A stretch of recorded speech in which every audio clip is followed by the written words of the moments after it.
ಅದಕ್ಕೆ ಸಮಾಧಾನ ಹೊಂದಿಕೊಂಡು ಅದು ಅದರಲ್ಲೂ ಮುಖ್ಯವಾಗಿ ಈ ಹೋರಾಟಕ್ಕೆ ಮಹತ್ವದ ಪಾತ್ರ ವಹಿಸಿದಂಥ ನಮ್ಮ ಅಧ್ಯಕ್ಷ ರೈತ ಸಂಘದ ಅಧ್ಯಕ್ಷ ಚೋನಪ್ಪನವರು, ಮೊದಲನೇ ಕಾಲಕ್ಕೆ ಶಶಿಕಾಂತ್ ಗುರೂಜಿ ಅವರು ಈ ಒಂದು ಮುಗಿಸು ಕೆಲಸ ಮಾಡಿದ್ದಾರೆ. ಅದಕ್ಕೂ ಒಂದು ಕಾರಣ ಅದು ಇಲ್ಲ ಅಂತಲ್ಲ.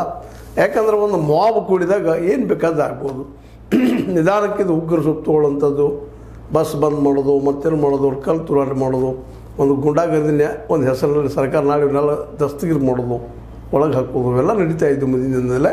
ಅದನ್ನು ತಪ್ಪಿಸುವಂಥ ಕೆಲಸ ಒಂದು ರೀತಿ ಮಾಡಿ ಸಮಾಧಾನ ಮಾಡಿದ್ದಾರೆ. ಆದರೆ ಇದು ಈ ರೀತಿ ಸಮಾಧಾನ ಮಾಡಿಕೊಂಡ್ರೆ ರೈತನ ಬದುಕ ಶುದ್ಧ ಆಗ್ತದನ, ಒಂದು ರೂಪಕ್ಕೆ ಬರ್ತದ ಅನ್ನೋದು ಇವತ್ತು ನಾವು ಮರು ಚಿಂತನೆ ಮಾಡಬೇಕಾಗಿದೆ. ಸ್ವತಂತ್ರವಾದ ಮೀಡಿಯಾಗೆ ಬೇಕಾಗಿರುವುದು ಸ್ವತಂತ್ರ ಧ್ವನಿ. ಆ ಸ್ವತಂತ್ರ ಧ್ವನಿ ಉಳಿಸಲು ನೀವು ಮಾಡಬೇಕಾದದ್ದು ಇಷ್ಟೇ. ಅದೇನಪ್ಪಾ ಅಂತಂತಂದ್ರೆ ನಿಮ್ಮ ಕೈಲಾದಷ್ಟು ಸಹಾಯ ಈ ಚಾನಲ್ಗೆ ಮಾಡಿ ಹಾಗೂ ನಿಮ್ಮ ಧ್ವನಿಯನ್ನು ಕಾಪಾಡಿಕೊಳ್ಳಿ. ರೈತರೆಲ್ಲರೂ ಮಾಡ್ಬೇಕು ಇದನ್ನ. ಯಾಕಂದ್ರೆ ಈ ದೇಶದ ವ್ಯವಸ್ಥೆ ನಿಂತಿದ್ದು ರೈತರ ಮೇಲ. ರೈತರಿಲ್ಲ, ಅವ್ರನ್ನ ಮೈನಸ್ ಮಾಡಿ ನೋಡ್ರೆ ಈ ದೇಶ ಇಲ್ಲ. ಒಂದು ಸುಮ್ಮನೆ ವಿಚಾರ ಮಾಡಿ ನೋಡು.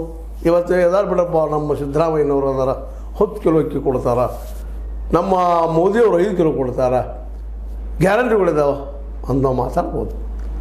ಆದರೆ ಅಕ್ಕಿ ಕೊಡೋರು ಯಾರು, ಉತ್ಪಾದನೆ ಮಾಡೋರು ಯಾರು? ಅಂದ್ರೆ ರೈತರೆಲ್ಲ ಬದುಕೀವಿ. ಆದರೆ ರೈತ ಬದುಕುವಂಥ ವ್ಯವಸ್ಥೆ ಮಾಡ್ಕೋಬೇಕಲ್ಲ.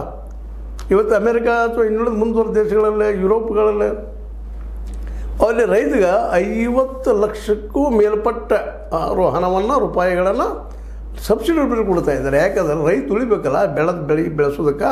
ಈ ಕಾರ್ಪೊರೇಟ್ಗಳಿಗೆ, ಖಾಸಗಿ ಅವ್ರಿಗೆ ಇದೇನು ಅವ್ರು ಉಳಿಲಿ ಬಿಟ್ಟು ಅವ್ರ ಪ್ರಶ್ನೆ ಅವ್ರು ತಮ್ಮ ಲಾಭದಷ್ಟು ನೋಡೋರು. ಪಾಪ ಅವ್ರಿಗೆ ಕರ್ಮ ನೂರಾರು ಸಾವಿರಾರು ಕೋಟಿ ರೂಪಾಯಿ ಆಗಿರ್ತಾರೆ.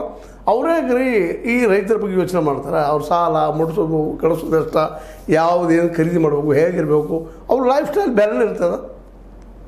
ಅಂದಾಗ ಅವರು ರೈತಿಗೆ ಏನಾಗ್ತದೆ, ಏನು ನೀವು ಕಬ್ಬಿನ ರೇಟ್ ಹೇಳಿದ್ರಿ, ಕೊಟ್ಟಿವಿ, ಮುಗಿದೋದು, ನಮ್ಮ ಸಂಬಂಧ ಇಷ್ಟ ಇರ್ತದೆ. ಕಮರ್ಷಿಯಾಲಿಟಿ ಇರ್ತದೆ.